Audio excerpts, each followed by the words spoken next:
പത്തരമാറ്റ് സീരിയലിന്റെ latest episode review ആണ് പറയുന്നത്. അങ്ങനെ മൂർത്തി ജ്വല്ലറി തന്നെയായിരിക്കട്ടോ ആ ഒരു സ്വിറ്റ്സർലാൻഡിൽ വലിയ ഡീൽ ഉറപ്പിക്കാൻ വേണ്ടി പോകുന്നത്. അനന്തപുരിയിൽ നിന്നും മൂർത്തി ജ്വല്ലറിയിലെ അനി സർവ്വസജ്ജനായി തയ്യാറായി നിൽക്കുകയാണ്.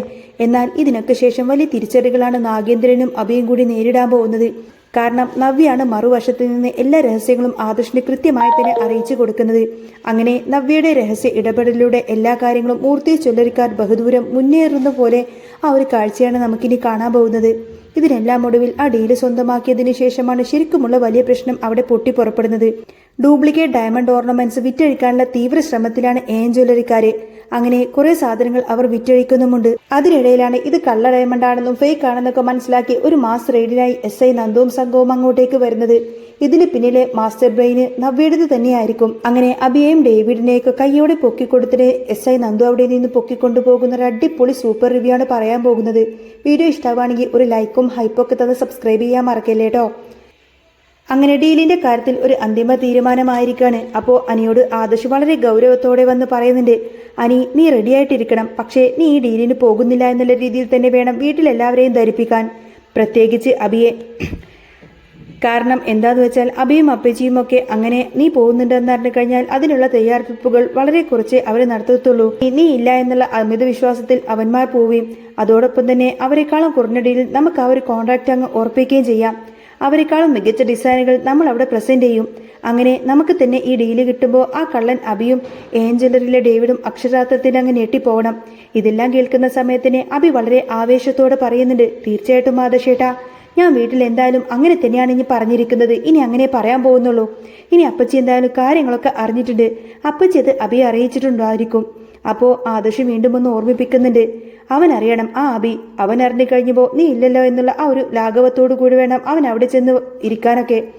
നമ്മളെ തോൽപ്പിക്കാൻ വേണ്ടിയിട്ടാണല്ലോ അവരുടെ എല്ലാ കള്ളക്കളികളും. എന്തായാലും അഭിയെ കൂട്ടി ആ ഡേവിഡ് കൂടെ അങ്ങോട്ടേക്ക് കൊണ്ടുപോകുന്നതിന് പിന്നിൽ എന്തോ വലിയ കാരണമുണ്ട്. വെറും ഒരു ബ്രാഞ്ചിന്റെ മാനേജറായിരിക്കുന്ന അഭിയെ എന്തിനാണ് അവർ ഇത്രയും വലിയൊരു ഡീലിനൊക്കെ കൂടെ കൂട്ടുന്നത് എന്നൊന്നും എനിക്ക് മനസ്സിലാവുന്നില്ല. അഭിയുമായിട്ട് അവർക്ക് എന്തോ വലിയ കണക്ഷൻ ഉണ്ട്. അതുകൊണ്ടൊക്കെ തന്നെയാണ് ജ്വല്ലറിയിൽ അവനെ മാനേജറായി അവർ പെട്ടെന്ന് തന്നെ എടുത്തതും നവ്യ അവിടുത്തെ മോഡലാക്കിയിട്ട് എടുത്തതൊക്കെ അതാണ് കാരണം. അല്ലാതെ വെറുതെ നവ്യയുടെ പിൻബലത്തിലൊന്നുമല്ല അഭി അവിടെ കയറി കൂടിയിരിക്കുന്നത് എന്നൊക്കെ ആദർശിന് വ്യക്തമായിരുന്നു. അന്നേരം അനി അതിനെ ശരിവെച്ചുകൊണ്ട് തന്നെ പറയുന്നുണ്ട്, ശരിയാണ് ആദർശേട്ടാ, ഈ ഒരു സംശയം എനിക്കും നേരത്തെ തന്നെ തോന്നിയിരുന്നു. അല്ലേലും നമ്മളെ ഒറ്റുകൊടുക്കാൻ അഭിയെ കഴിഞ്ഞിട്ടില്ലേ വേറൊരാരുമുള്ളൂ.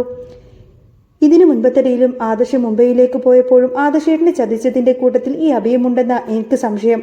അതുപോലെ ദുബായിലേക്ക് പോയ ആദർശേട്ടൻ ഇനി തിരിച്ചു വരാൻ പോകുന്നില്ല എന്നും അവിടെ ജയിലിൽ തന്നെ കിടക്കുമെന്നൊക്കെ അവൻ കിടന്ന് വീരവാദം മുറക്കിയിരുന്നു. അപ്പച്ചിയും അതിന് ഒപ്പം തന്നെ ഉണ്ടായിരുന്നു.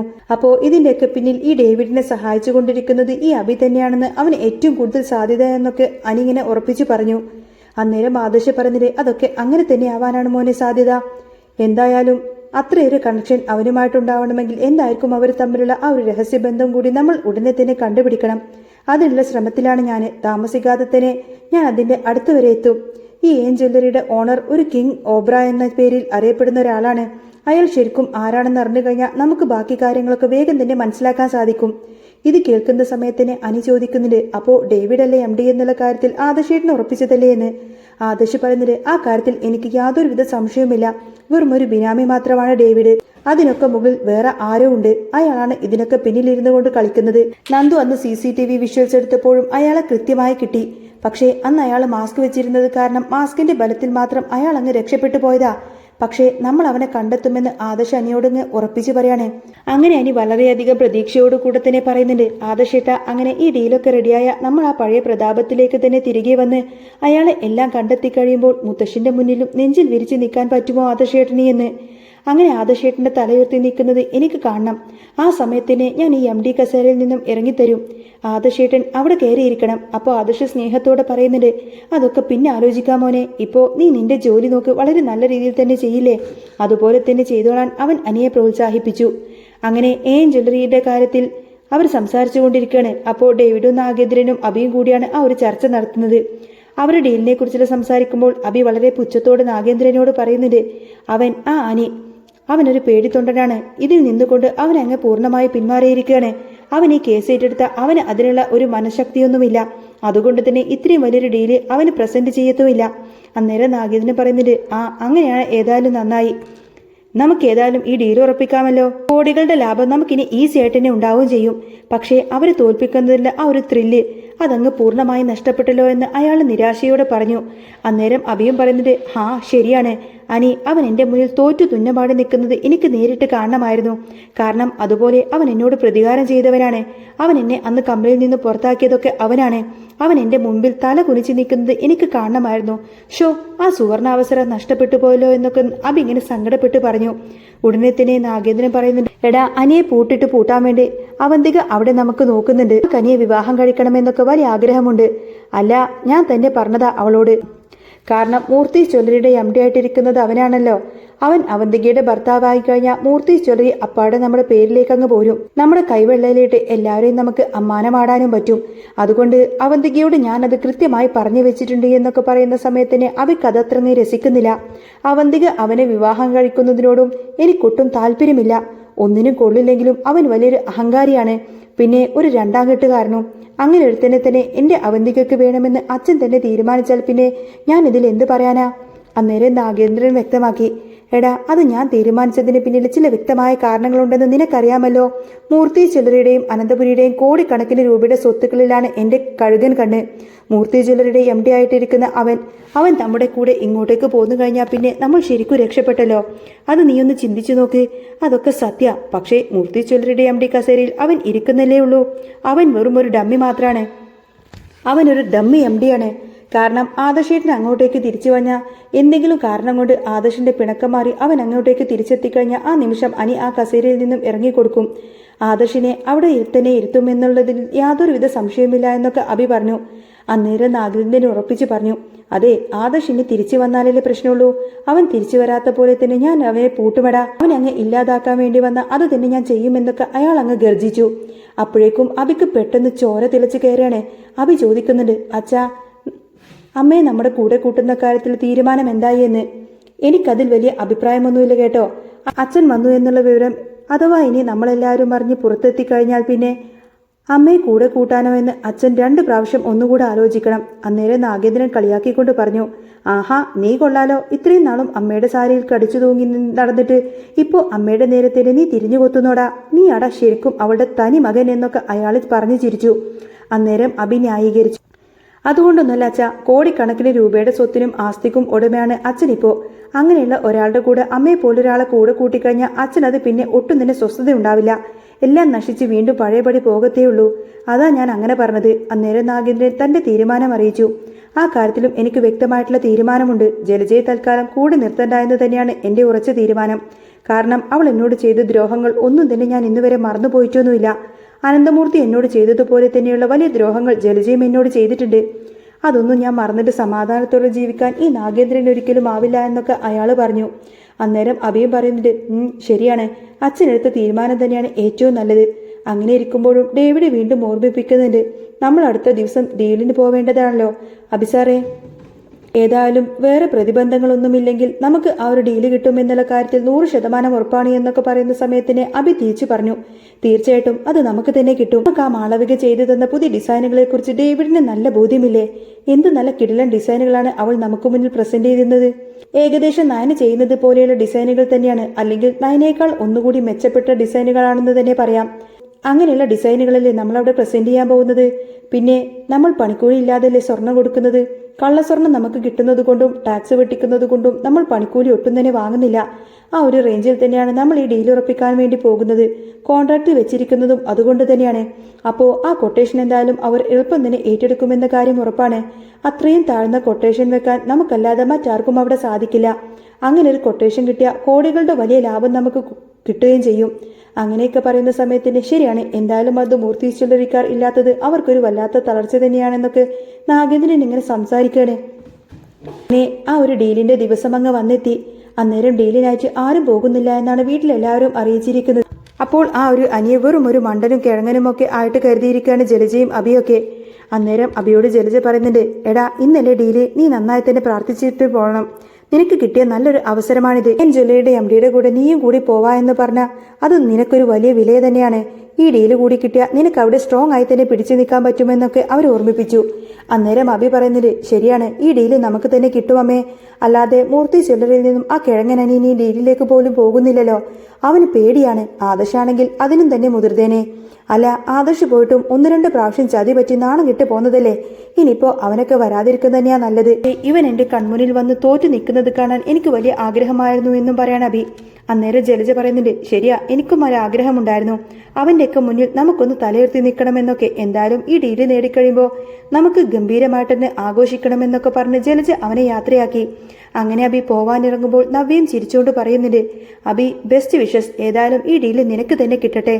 അന്നേരം അവൻ നവ്യോട് പറയുന്നുണ്ട് അല്ലാതെ പിന്നെ ആർക്ക് കിട്ടാനാ? ദേ ഇവിടെ ഒരുത്തനുണ്ടല്ലോ കിഴങ്ങനനി, അവനാണെങ്കിൽ ആ ഡീലിന് പോകുന്നു പോലുമില്ല. പിന്നെ അവൻ എങ്ങനെ ഡീല് കിട്ടാനാ എന്നൊക്കെ അവനിങ്ങനെ കളിയാക്കി. അന്നേരം നവ്യ മനസ്സിലിങ്ങനെ ആലോചിക്കാണ്, അനി പോകുന്നില്ലേ? ഞാനാണെങ്കിൽ ഇവിടുത്തെ ഡീലിലെ എമൗണ്ടും അതുപോലുള്ള വിവരങ്ങളെല്ലാം തന്നെ അവന് ചോർത്തി കൊടുത്തതാണല്ലോ. ആദർശേട്ടന് മെസ്സേജും അയച്ചു വിട്ടതാ, എന്നിട്ടും അനി പോകുന്നില്ലേ എന്നിങ്ങനെ അവൾ അമ്പരപ്പോടെ ചിന്തിച്ച് നിൽക്കുകയാണ്. അങ്ങനെ നവ്യ അനിയുടെ അടുത്തേക്ക് ചെന്നു. അന്നേരം അനി ഒരുങ്ങിയിറങ്ങാൻ തയ്യാറായിരിക്കാണ്. അന്നേരം നവ്യ ചെന്ന് ചോദിക്കുന്നുണ്ട് അനി, നീ ഇത് എങ്ങോട്ടേക്കാ പോകുന്നത് എന്ന്. അന്നേരം അനി ചോദിക്കുന്നുണ്ട് അല്ല, ഇപ്പൊ എന്താ ഇങ്ങനെ ഏട്ടത്തി വന്ന് ചോദിക്കാൻ? ഞാൻ ഓഫീസിലേക്കല്ലേ പോകുന്നത്. ഞാൻ ഓഫീസിലേക്ക് തന്നെയാ പോകുന്നത്. അല്ല, MD കസേരയിൽ നിന്നെ ഇരുത്തിയിരിക്കല്ലേ, അതുകൊണ്ട് ചോദിച്ചതാ. ഇന്നല്ലേ വലിയ ഡീലുള്ളത്, ഒരു കമ്പനിയുമായിട്ട് കോൺട്രാക്ട് സൈൻ ചെയ്യാനായിട്ട്. അല്ല, അഭിയുമൊക്കെ അങ്ങോട്ടേക്ക് പോയിട്ടുണ്ട്, അതുകൊണ്ട് ചോദിച്ചതാ. ജ്വല്ലറിക്കാർ പോകുന്നുണ്ട്, മൂർത്തി ജ്വല്ലറിയിൽ നിന്നും ആരും പോകുന്നില്ലേ എന്ന് അവൾ തിരക്കി. അന്നേരം മനി ചോദിക്കുന്നുണ്ട് അല്ല ഏട്ടത്തി എന്താ ഇപ്പൊ ഇതൊക്കെ ചോദിക്കുന്നത്? ഏട്ടത്തി ജ്വല്ലറിയുടെ മോഡലാണല്ലോ അല്ലേ, നമ്മൾ പോകുന്നുണ്ടോ എന്നറിഞ്ഞിട്ട് വേണമായിരിക്കും ബാക്കി കാര്യങ്ങളൊക്കെ ചോർത്തി കൊടുക്കാനേ എന്നൊക്കെ പറയും. അന്നേരം നവ്യ പറഞ്ഞത് എനിക്ക് വിവരങ്ങളൊന്നും ചോർത്തിക്കൊടുക്കേണ്ട കാര്യമൊന്നുമില്ല അനി. ജ്വല്ലറിക്കൊപ്പം മൂർത്തി ജ്വല്ലറിയും പോകുന്നുണ്ടോ എന്ന് വെറുതെ അറിയാൻ വേണ്ടി ഞാൻ ചോദിച്ചതേ ഉള്ളൂ എന്ന് പറയുമ്പോൾ അനി പറയുന്നുണ്ട് ഞാനേതായാലും പോകുന്നില്ല. നിങ്ങൾക്കെല്ലാവർക്കും ഇപ്പൊ സമാധാനമായല്ലോ, എനിക്കതിനുള്ള ധൈര്യമില്ല എന്നൊക്കെ പറഞ്ഞിട്ട് അനി അവിടെ നിന്നും വേഗം ഇറങ്ങി. അന്നേരം നവ്യക്ക് വല്ലാത്ത വിഷമം പോലെ തോന്നാണ്. അനി പോകുന്നില്ലേ, അപ്പോൾ ഈ ഒരു ഡീല് ആ നശിച്ച ജ്വല്ലറിക്കാർക്ക് തന്നെ കിട്ടുമോ? അങ്ങനെ അവർക്ക് കിട്ടിക്കഴിഞ്ഞാൽ പിന്നെ നമ്മൾ ആരും പറഞ്ഞിട്ട് കാര്യമില്ല. ആ അഭി എന്ന് പറയുന്നതിന്റെ അഹങ്കാരം അങ്ങ് ഇരട്ടിയാവും. ഇനിയിപ്പോൾ വേറെ ആർക്കെങ്കിലും ഈ ഡീല് കിട്ടിയാൽ മതിയായിരുന്നു. അല്ല, ഇങ്ങനൊരു തീരുമാനം അനിയെടുക്കാൻ എന്തായിരിക്കും യഥാർത്ഥ കാരണം? ആദർശേട്ടൻ ഒരിക്കലും ഇങ്ങനൊരു തീരുമാനം എടുക്കാറില്ലല്ലോ എന്നൊക്കെ ഇങ്ങനെ ചിന്തിച്ച് നിൽക്കുകയാണ് നവ്യ. അങ്ങനെ ആദർശും നയനയും വളരെ നേരത്തെ തന്നെ റെഡിയായിട്ട് നിൽക്കുന്നുണ്ട്. ഡീലിന് അനിയെ പറഞ്ഞു വിടാൻ വേണ്ടിയിട്ടാണ് അവർ റെഡിയായിട്ട് നിൽക്കുന്നത്. അന്നേരം അനിയാണെങ്കിൽ വീട്ടിൽ നിന്നും ഇറങ്ങിയിട്ട് നേരെ ചെല്ലുന്നത് ആദർശിനെയും നയനയുടെ അടുത്തേക്കാണ്. അവിടെ ചെന്നപ്പോൾ ആദർശും നയനയും കൂടി അനിയെ സന്തോഷത്തോടെ അകത്തേക്ക് വിളിച്ചു കയറ്റി. എന്നിട്ട് നയന പറയുന്നുണ്ട് അനി ബെസ്റ്റ് വിഷസ്, ഏതായാലും ഈ ഡീല് നമുക്ക് തന്നെ ഉറപ്പിക്കണം. അവൻ ശരിക്കും അങ്ങ് ഞെട്ടിപ്പോവണം ആ അഭി. അന്നേരം അനി പറയുന്നത് തീർച്ചയായിട്ടും ഞാൻ ഇതുവരെ വീട്ടിൽ ആരോടും ഈ ഒരു സത്യം പറഞ്ഞിട്ടില്ല നയനേച്ചി. അപ്പോൾ ഇറങ്ങാൻ നേരത്തെ തന്നെ നവ്യയെടുത്ത് എന്നോട് ചോദിച്ചു ഡീലിന് പോകുന്നില്ലേ എന്ന്. അഭി അവിടെ നിന്ന് വളരെ നേരത്തെ തന്നെ റെഡിയായിട്ട് പോകുന്നുണ്ട്. നവ്യ ഒരു വല്ലാത്ത പുച്ഛത്തോടെയാണ് നവ്യേച്ചി എന്നോട് ചോദിച്ചത്. അതുകൊണ്ട് തന്നെ ഞാൻ പോകുന്നില്ല എന്നും ഇത് മൂർത്തി ജ്വല്ലറി നേടാനൊന്നും ഉദ്ദേശിക്കുന്നില്ല എന്നൊക്കെ പറഞ്ഞു. അഭി തന്നെ അത് നേടിയെടുക്കട്ടെ എന്നൊക്കെ ഞാൻ മറുപടി കൊടുത്തിട്ടുണ്ട് എന്നൊക്കെ പറയണം അഭി. അന്നേരം ആദർശ് പറയുന്നുണ്ട് എന്തായാലും വളരെ നന്നായി, അപ്പച്ചിയും അഭിയും നവ്യൊന്നും അറിയാത്തത് നന്നായി. ചതിയിലൂടെ ജ്വല്ലറിക്കാർ നമ്മുടെ കയ്യിൽ നിന്നും ആ ഒരു ഡീല് തട്ടിപ്പറിച്ചു. ഏതായാലും ഈ ഡീല് നമുക്ക് തന്നെ കയ്യിലെത്തണം, എന്നാൽ മാത്രമേ മൂർത്തി ജ്വല്ലറിക്ക് അതിലൊരു വലിയ ഉയർച്ച തന്നെ ആയിരിക്കത്തുള്ളൂ. അങ്ങനെ പടിപടിയായിട്ട് വേണം നമുക്കിനി ഉയരാൻ. അതോടൊപ്പം തന്നെ ജ്വല്ലറി എല്ലാ കള്ളത്തരങ്ങളും പിടികൂടുകയും ചെയ്യണം. അങ്ങനെ അനിയോട് വിശദീകരിക്കുകയാണ് ഈ ഒരു കൊട്ടേഷൻ എനിക്കൊരു ഫ്രണ്ട് അയച്ചു തന്നതാണ്. അവർ വെച്ചിരിക്കുന്ന കൊട്ടേഷൻ ഇതാണ്, ഇതിലും താഴ്ത്തിയിട്ടാണ് നമ്മൾ വെക്കുന്നത്. അതുപോലെ തന്നെ മാളവിക ഡിസൈൻ ചെയ്ത് കൊടുത്തിരിക്കുന്ന ആ ഒരു ഓർണമെന്റ്സിന്റെ പിക്ചേഴ്സും എല്ലാം തന്നെ ഞാൻ നിനക്ക് അയച്ചു തന്നിട്ടുണ്ട്. അതിലും ബെസ്റ്റ് ഓർണമെന്റ്സ് നോക്കിയിട്ടാണ് നമ്മളിപ്പോൾ വെച്ചിരിക്കുന്നത്. എല്ലാം ഞാൻ കൃത്യമായി റെഡിയാക്കി വെച്ചിട്ടുണ്ട്. നയനയും ഞാനും കൂടിയിട്ടാണ് ഈ കാര്യങ്ങളൊക്കെ ചെയ്തത്. അത് മുത്തശ്ശനും മറ്റാരും ഒട്ടും തന്നെ അറിയണ്ട. അല്ലാതെ തന്നെ നീ ഇത് അവിടെ പ്രസന്റ് ചെയ്ത് നല്ല രീതിയിൽ തന്നെ അവതരിപ്പിച്ചിട്ട് ഈ ഡീല് നമുക്ക് എന്തായാലും നേടിയെടുക്കണം. ആ അഭിയുടെ മുന്നിൽ നമുക്ക് അഭിമാനത്തോടെ തലയുയർത്തി പിടിച്ചു നിൽക്കണം. ജ്വല്ലറിക്കാർക്ക് ഇത് വലിയൊരു അടിയായിരിക്കണം എന്നൊക്കെ പറഞ്ഞേൽപ്പിക്കാണ് ആദർശ്. അങ്ങനെ അനി യാത്ര പറഞ്ഞ് അവിടെ നിന്നും പോരുകയാണ്. അങ്ങനെ ആ ഒരു ഡീലിന് വേണ്ടിയിട്ട് ഹോട്ടലിലേക്ക് ചെന്ന് കയറും. അവിടെ ചെന്നപ്പോൾ അവിടെ നേരത്തെ തന്നെ മറ്റു ജ്വല്ലറിക്കാർക്കൊപ്പം തന്നെ ജ്വല്ലറിയുടെ പ്രതിനിധിയായിട്ട് ഡേവിഡും അതുപോലെ തന്നെ അഭിയും ഇരിക്കുന്നുണ്ട്. അന്നേരം അനി അങ്ങോട്ടേക്ക് വന്നു കഴിഞ്ഞപ്പോൾ ശരിക്കും അവരങ്ങ് ഞെട്ടിപ്പോയി. അഭിയോട് ഡേവിഡ് ചോദിക്കുന്നുണ്ട് അല്ല അഭി സാറല്ലേ പറഞ്ഞത് അനി വരില്ല എന്ന്? മൂർത്തി ജ്വല്ലറിക്കാർ ഈ ഒരു ഡീലുണ്ടാവാൻ സാധ്യതയില്ല എന്നൊക്കെ പറഞ്ഞപ്പോൾ അഭി പറഞ്ഞു തീർച്ചയായിട്ടും ഇവൻ വീട്ടിൽ എല്ലാവരോടും പറഞ്ഞിരിക്കുന്നത് ഈ ഡീലിന് പോകുന്നില്ല എന്നൊക്കെയാണ്. ഇങ്ങനൊരു ഡീലിന് പോകാനുള്ള യാതൊരു ധൈര്യവും അവനില്ല. അമ്മ കേട്ടിട്ട് എന്നോട് പറഞ്ഞതാ. മാത്രമല്ല എല്ലാവരോടും ഇവൻ അങ്ങനെ തന്നെയാ പറഞ്ഞിരിക്കുന്നത്. ഇപ്പൊ ഇവനിങ്ങനെ ഒരുങ്ങി കെട്ടി പുറപ്പെടുന്നതിന്റെ അത്യാവശ്യം എന്താണെന്ന് പോലും എനിക്കറിയില്ല.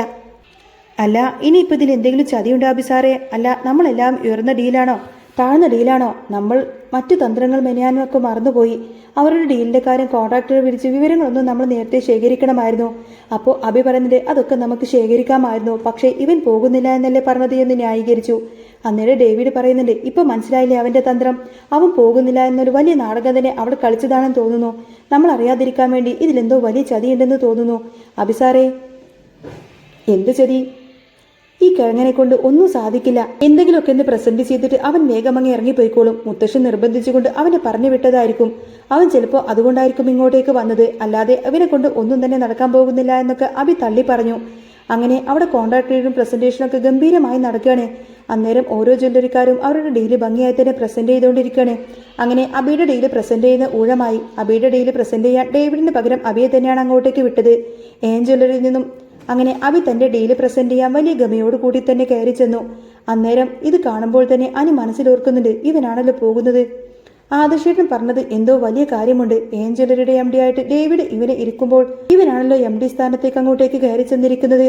ഏൻ ജ്വല്ലറിയുടെ എം ഡി ആയിട്ട് ഡേവിഡ് അവിടെ ഇരിക്കുന്ന സമയത്തിന് ഇവനെ എന്തുകൊണ്ടാണ് ഡീൽ പ്രസന്റ് ചെയ്യാൻ വേണ്ടിയിട്ട് അങ്ങോട്ടേക്ക് വിടുന്നത്? എന്തെങ്കിലും ആവട്ടെ, അവൻ അതൊന്ന് പ്രസന്റ് ചെയ്യട്ടെ എന്നൊക്കെ കരുതി. അങ്ങനെ അഭി കാര്യങ്ങളൊക്കെ പ്രസന്റ് ചെയ്ത് കൊട്ടേഷൻ പറയും. അതുപോലെ തന്നെ പുതിയ ഓർണമെന്റ്സ് ഒക്കെ അവിടെ അവതരിപ്പിക്കുകയും ചെയ്യുന്നുണ്ട്.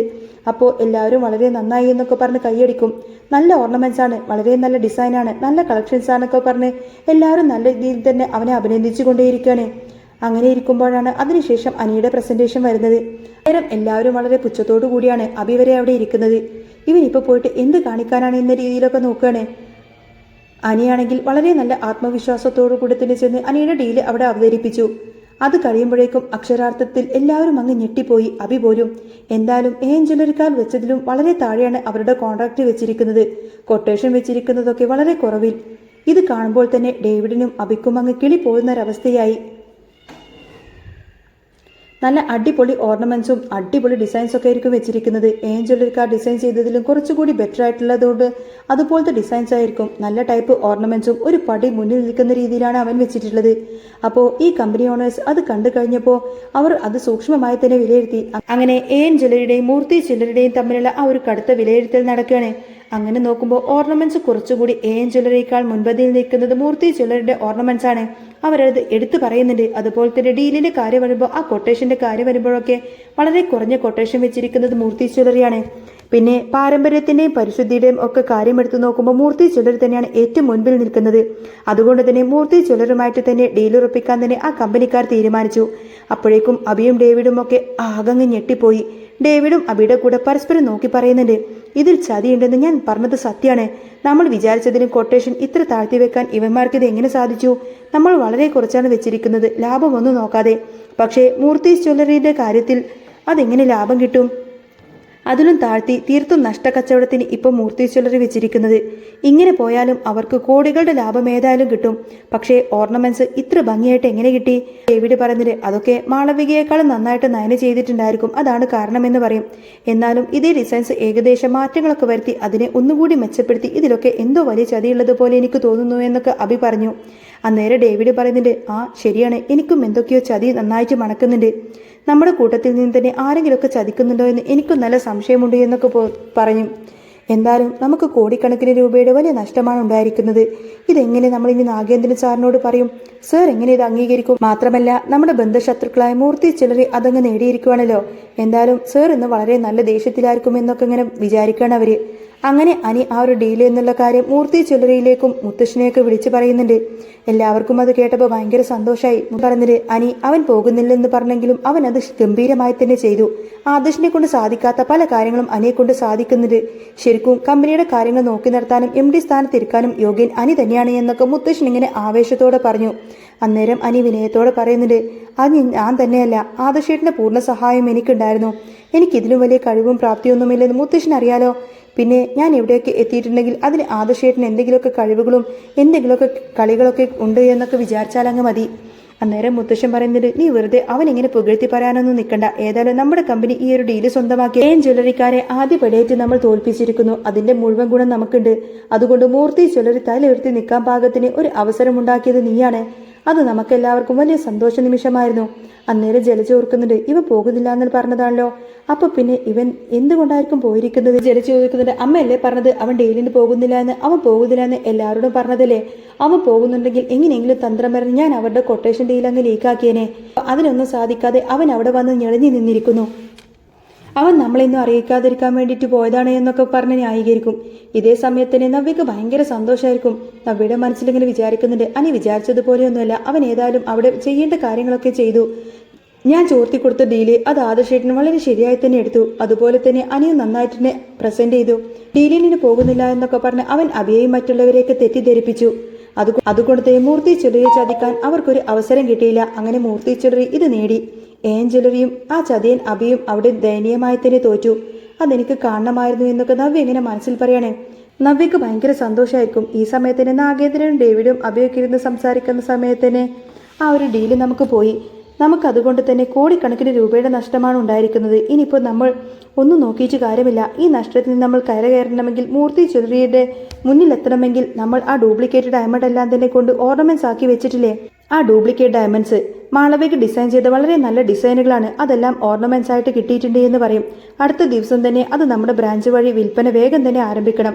അത് ഫേക്ക് ഡയമണ്ട് ആണെന്നുള്ള കാര്യം ആരും ഒരിക്കലും അറിയാൻ പാടില്ല. ഡ്യൂപ്ലിക്കേറ്റ് ഡയമണ്ട് വിറ്റ് കോടികൾ നമുക്ക് ഉണ്ടാക്കണം. നമുക്ക് എത്രയും പെട്ടെന്ന് തന്നെ അതൊക്കെ ചെയ്യണമെന്ന് നാഗേന്ദ്രൻ പറഞ്ഞു. അന്നേരം ഡേവിഡും പറയുന്നത്, ശരി, അടുത്ത ദിവസം തന്നെ നമുക്കത് ചെയ്യാമെന്ന് പറയും. അങ്ങനെ പിറ്റേ ദിവസം തന്നെ ഡ്യൂപ്ലിക്കേറ്റ് ഡയമണ്ട് വെച്ചുള്ള ഓർണമെന്റ്സ് വമ്പിച്ച ലാഭത്തിൽ തന്നെ വിൽപ്പന നടത്തുകയാണ് ജ്വല്ലറി. ഒരുപാട് കസ്റ്റമേഴ്സ് വന്ന് വാങ്ങിക്കൊണ്ട് പോകുന്നുണ്ട്.